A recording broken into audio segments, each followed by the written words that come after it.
wabarakatuh. Perkenalkan, nama saya Rizka Afriliani dengan NPM 1910631086. Pada kesempatan ini, saya akan melakukan wawancara panel dengan tema Sistem Pembelajaran Daring di Masa Pandemi untuk memenuhi tugas mata kuliah pembelajaran berbicara yang diampu oleh Bapak Enjang Supriyatna SPD MPD. Di hadapan saya sudah ada 3 narasumber yang akan saya wawancarai, yaitu ada guru, siswa, dan juga wali murid. Baik, langsung kita mulai saja pertanyaan yang pertama pada guru. Bagaimana kesiapan Bapak dalam melaksanakan pembelajaran daring? Untuk kesiapan, karena pembelajaran daring ini lebih sulit dari pembelajaran tatap muka ya, karakter siswa itu beda-beda mulai dari pemahaman materinya. Mungkin harus bisa menyesuaikan pemahaman ke siswa tersebut, seperti itu. Lalu, adakah kendala yang Bapak alami saat kegiatan pembelajaran daring? Kendalanya paling hanya di sinyal saja sih, internet saja di sini. Selanjutnya kepada siswa, adakah kendala dari kamu saat kegiatan pembelajaran daring ini? Kendalanya adalah keterbatasan sinyal. Ketika melakukan daring melalui Zoom, selalu keluar sendiri. Dan ketika mendapat kuota dari pemerintah, tidak ada sinyal di sini. Kepada wali murid, apakah yang Ibu alami selama anak belajar di rumah secara daring atau online? Yang saya alami, belajarnya kurang efektif, males-malesan, dan main game terus setiap hari.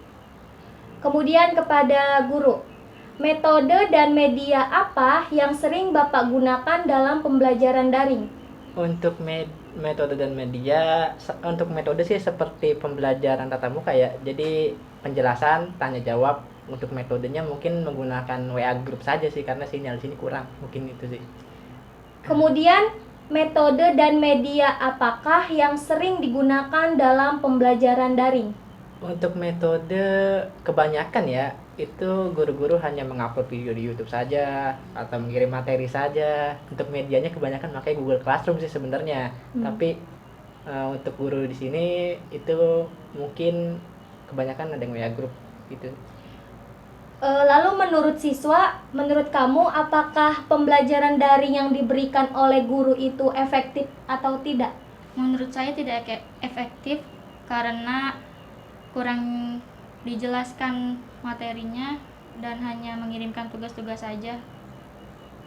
Kemudian kepada guru, apakah fasilitas di sekolah sudah memadai dalam proses pembelajaran daring?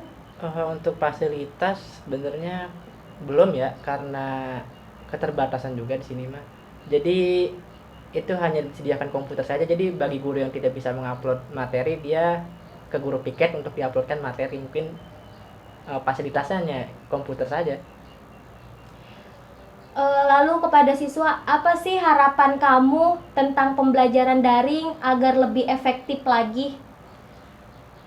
Harapan saya ketika dijelaskan materinya lebih lebih jelas gitu dijelaskannya, agar nanti mengerjakan tugasnya tidak susah-susah amat. Baik, kemudian kepada wali murid, apa harapan Ibu tentang pembelajaran daring juga ya, agar lebih efektif lagi ke depannya gitu?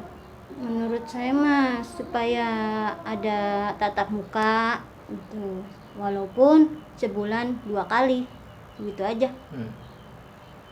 Baik, cukup sekian wawancara saya kepada guru, siswa, dan wali murid mengenai tentang sistem pembelajaran daring di masa pandemi sekarang ini. Terima kasih. Kurang lebihnya saya mohon maaf. Saya akhiri. Wassalamualaikum warahmatullahi wabarakatuh.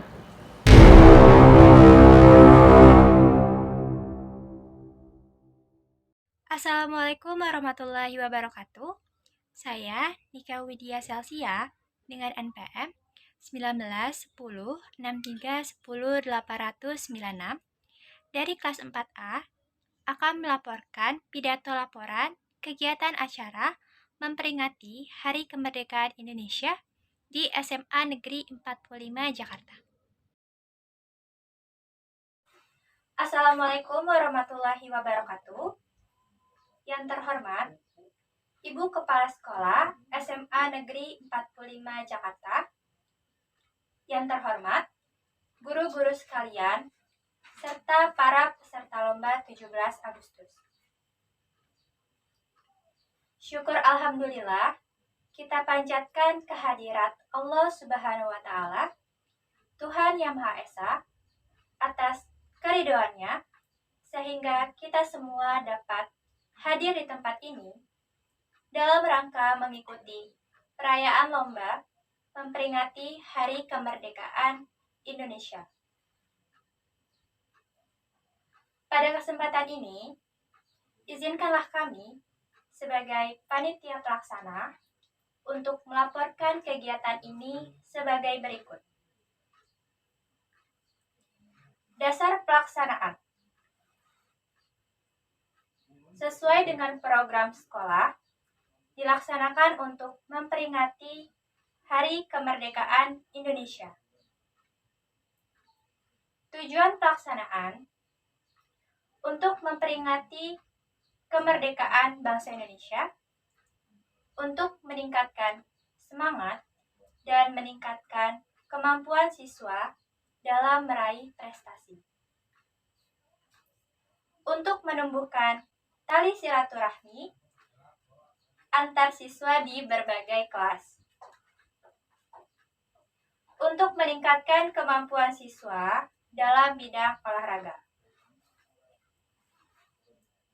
Waktu dan tempat pelaksanaan lomba. Kegiatan ini akan dilaksanakan selama 3 hari, yaitu dimulai pada tanggal 18 Agustus sampai dengan 20 Agustus yang bertempat di lingkungan SMA Negeri 45 Jakarta.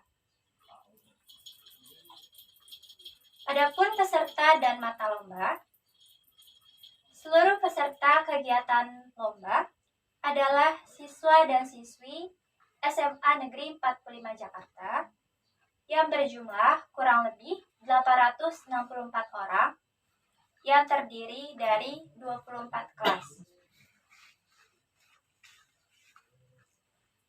Mata lomba yang akan dilaksanakan serta jumlah peserta lomba yaitu balap karung 2 orang peserta per kelas, tongkat estafet 4 orang peserta per kelas, sepak bola putra 6 orang peserta per kelas, sepak bola putri 6 orang peserta per kelas, voli putra 6 orang peserta per kelas, voli putri 6 orang peserta per kelas, paduan suara 10 orang peserta per kelas, tari tradisional 5 orang peserta per kelas, basket 5 orang peserta per kelas. Kami mengucapkan terima kasih banyak kepada para pihak yang telah memberikan bantuan sehingga kegiatan perayaan lomba memperingati Hari Kemerdekaan Indonesia 17 Agustus insya Allah akan terlaksana dengan baik. Dan pada kesempatan ini, kami memohon maaf yang sebesar-besarnya apabila dalam pelaksanaan kegiatan pertemuan ini kurang sesuai dengan keinginan kita bersama. Demikian laporan kegiatan ini kami sampaikan dengan mohon kesediaan kepada Ibu Kepala Sekolah SMA Negeri 45 Jakarta untuk memberikan sambutan sekaligus membuka kegiatan ini secara resmi. Demikian laporan kegiatan ini kami sampaikan. Wabillahi taufik wal hidayah. Wassalamualaikum warahmatullahi wabarakatuh.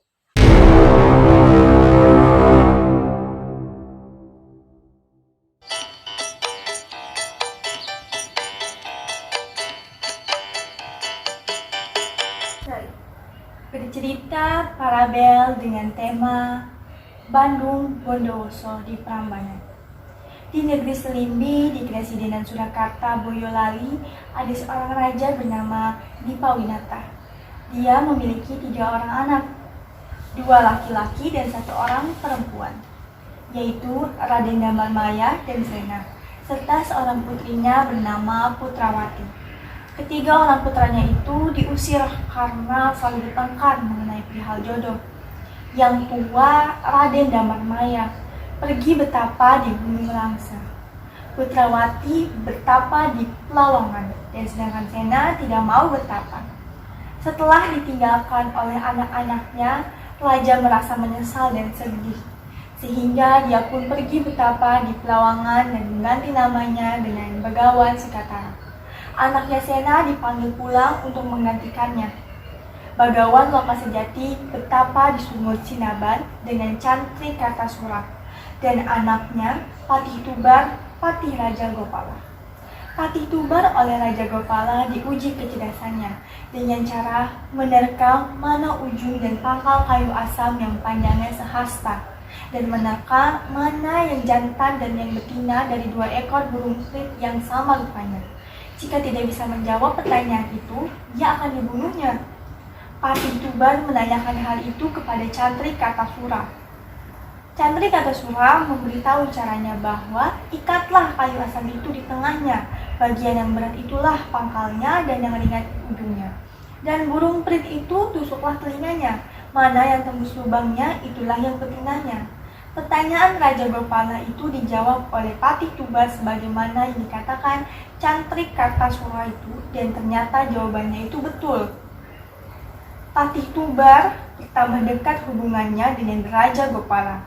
Saudara perempuan raja itu bernama Lara Jongrang yang amat cantik rupanya. Patih Tubar disuruh Raja Gopala pergi ke negeri Penging di Surakarta untuk meminta bantuan Dipawirya, saudara Raja Dipawinata.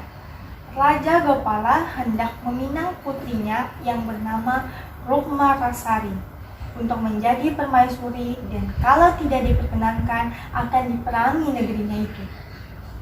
Rupanya permintaan Raja Gopala itu ditolaknya, sehingga negerinya akan diperangi dan tidak dapat dielakkan lagi. Raja Dipawirya meminta bantuan kepada petapa di Gunung Langse dengan perjanjian bahwa kalau pihaknya menang, dia akan menyerahkan putrinya Rukmasari kepadanya. Petapa itu ialah anak Raja Dipawinata yang bernama Raden Damarmaya. Dia datang membantu dan terjadilah perang besar di sana. Ternyata dia dapat mengalahkan pasukan Patih Tubar itu.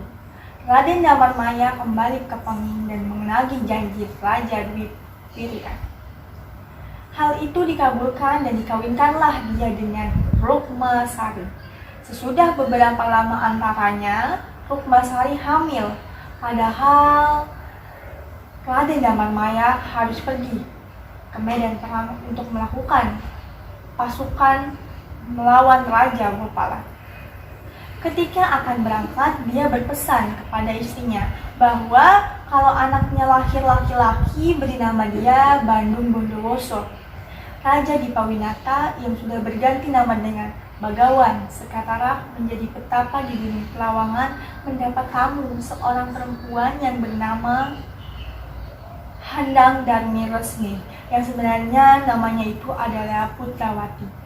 Tetapi mereka sudah tidak mengenali, sehingga Bagawan Sekatara jatuh cinta kepadanya dan mereka pun menikah.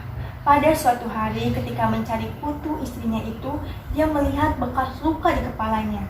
Atas pertanyaannya Bagawan Sekatara dijelaskannya bahwa luka itu bekas pukulan saudaranya selagi kecil di negeri Selimbi. Setelah mendengar cerita itu, tahulah Bagawan Sekatara bahwa istrinya itu adalah anaknya. Bagawan Sekatara membawanya pulang kembali ke Selimbi dalam keadaan hamil. Raja Gopala yang berperang dengan Raden Damarmaya tewas dalam peperangan di Lokasagara. Raja Dipawinata atau Bagawan Sekatara tidak tahan lagi di negeri Selimbi karena malu telah mengawini anaknya sendiri. Orang yang kawin dengan anaknya sendiri kalau ketahuan akan mendapatkan hukuman yaitu makan dedak campur tahi. Dia pergi lagi betapa, padahal istrinya itu sudah hampir melahirkan. Dia melahirkan seorang anak yang berupa raksasa dan diberi nama Dharma Maha. Setelah besar, anak itu ingin makan orang. Oleh Sena, dia disuruhnya pergi ke hutan. Kalau mau makan orang, dia pergi ke hutan, mencari yang hendak ia makan, tetapi ia tidak mendapatkannya. Kemudian, Sena menyuruhnya pergi ke Lokasagara. Di Lokasagara, Putri Lara Jonggrang sedang bermufakat dengan Patih Tumbar hendak membalas dendam kepada Raden Damarmaya yang telah membunuh Raja Gopala. Tiba-tiba datang Dharma Maha yang telah membunuh Raja Gopala, hendak memakan orang. Semua orang lari dan tidak ada yang berani menghadapinya. Putri Lara Jonggrang datang membujuknya. Setelah melihat kecantikan Lara Jonggrang, dia tidak berani berbuat apa-apa. Atas bujukan Lara Jonggrang, dia diangkat menjadi saudaranya dan berjanji akan memerangi Raden Damarmaya. Dharma Maha sedang itu berganti nama menjadi Raja Baka. Dan nama negeri Lokasagara diganti dengan nama Prambanan. Raja Dipakusuma di negeri Jatinom bersama dengan anaknya Kartapraja bertemu dengan saudaranya Raja Dipawinata yang sedang bertapa di Gunung Lawangan. Raja Dipawinata bertanya kepadanya lagi tentang hukuman orang yang menikahi anaknya sendiri. Dijawabnya bahwa hukumannya ialah diberi makan dedak bercampur dengan tahi. Karena sudah tidak tahan menanggung penderitaan itu, dia menusuk dirinya hingga mati. Raja Dipakusuma melihat saudaranya mati dan tidak tahan pula. Akhirnya ia menusuk dirinya sehingga mati pula bersama. Kedua mayat raja itu dibawa oleh Kartapraja ke negeri Jatinom dan tempat raja menusuk diri itu diberi nama Pakalan. Di negeri Pening, Rukmasari, istri Raden Damarmaya, melahirkan seorang anak laki-laki, dan anak laki-laki itu diberi nama Bandung Bondowoso. Sedangkan Raden Damarmaya masih saja berperang di Prambanan. Dalam peperangan itu, Raden Damarmaya kalah oleh Raja Baka. Setelah besar, Bandung Bondowoso menyusul bapaknya, Raden Damarmaya. Dia berhadapan langsung dengan Raja Baka. Dalam pertempuran itu, Raja Baka tewas dan badannya dipotong-potong oleh Bandung Bondowoso. Setelah selesai peperangan itu, Bandung Bondowoso ingin menikahi Lara Jonggrang. Karena sudah tidak dapat menolak permintaan itu, Lara Jonggrang bersedia kawin dengan syarat bahwa Bandung Bondowoso harus membuatkan candi sebanyak 1.000 buah dan arca 1.000 buah dalam waktu 1 malam. Sebaliknya, Lara Jonggrang harus menyediakan pula sajian 1.000 tumpeng atau tumpeng dan 1.000 buah damikan panggang. Keduanya sama-sama menyanggupi. Ketika candi-candi itu dan arca sudah hampir selesai, hanya tinggal satu lagi. Lara Jonggrang menyuruh orang-orang menunggu pagi. Bandung Bondowoso mengira bahwa hari sudah pagi, sehingga lamarannya tentu akan ditolak oleh Lara Jonggrang. Bandung Bondowoso marah dan menyumpahi orang-orang Prambanan menjadi perawan tua dan jejaka-jejaka tua. Ketika Bandung Bondowoso hendak memegang Lara Jonggrang menolaknya. Dengan marahnya, diangkatnya Lara Jonggrang itu sehingga menjadi arca. Sekian bercerita pada bela telah saya sampaikan. Wassalamualaikum warahmatullahi wabarakatuh.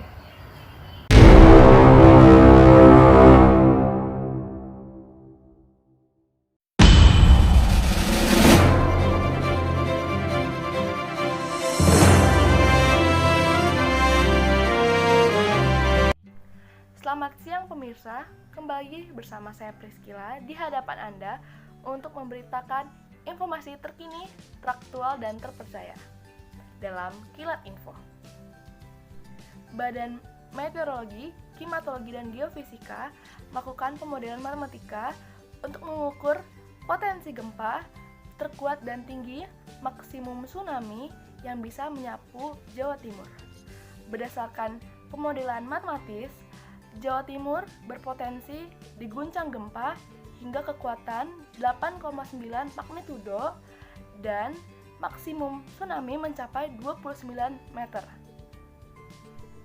Dwiko Tora dalam webinar kajian mitigasi gempa bumi dan tsunami di Jawa Timur pada 28 Mei 2021 mengungkapkan bahwa dari sejarah dan data-data yang terekam hingga saat ini, akhirnya disusun pemodelan matematis untuk potensi gempa wilayah Jawa Timur. Ia mengungkapkan bahwa untuk hasil analisis potensi gempa di Jawa Timur mencapai 26 sampai 29 meter di wilayah Kabupaten Trenggalek dan waktu tiba tsunami tercepat adalah 20 sampai 24 menit di wilayah Kabupaten Blitar. Sejak tahun 1836 sampai 1972 terdapat 9 gempa merusak di Jawa Timur dengan skala guncangan 7 mmi sampai 9 mmi. Pada skala intensitas 7 mmi yang dialami adalah semua orang merasakan gempa yang kuat hingga keluar rumah dan kerusakan ringan terjadi pada bangunan dengan konstruksi yang baik, sedangkan pada bangunan dengan konstruksi yang kurang baik mengalami retak-retak bahkan hancur dan cerbong asap pecah.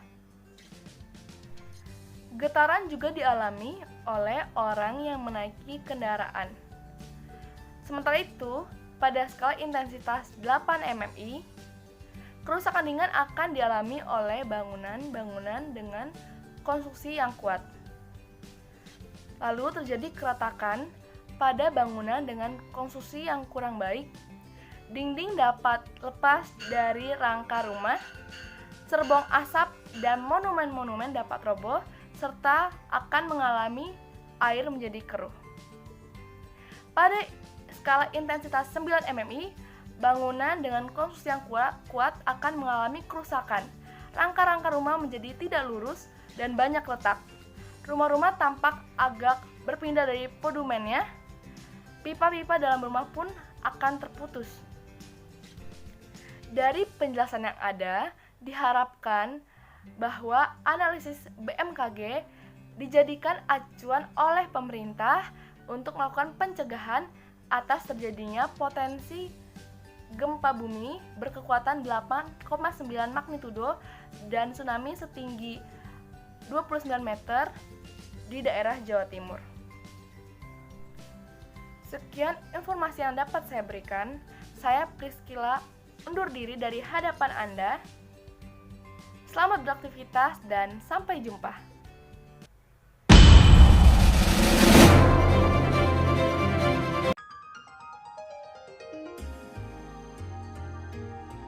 Pemirsa, kembali bersama saya Priscilla di hadapan Anda untuk menghadirkan informasi terkini teraktual dan terpercaya dalam Kilat Info.